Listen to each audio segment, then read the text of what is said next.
Жылдың аяқталуына 214 күн.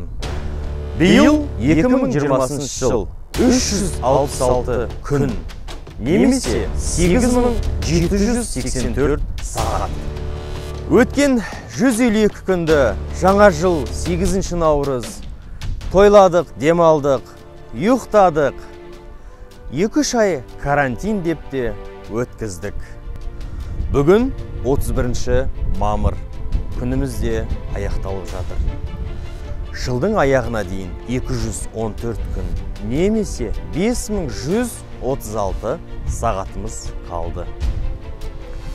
24 сағатты үлестірсек, оның 7 сағатын ұйқыға, 17 сағатын жолда жүру, тамақтану, жұмысқа бару, спортпен шұғылдану, және де әлеуметтік желіде отыру. Егерде 7 сағат емес, 6 сағат ұйықтасақ, сонда 214 күнге плюс 9 күн ұтады екенбіз. Ең қымбат ресурс ол уақыт. 214 күнімізді ерте тұрып тиімді пайдаланайық.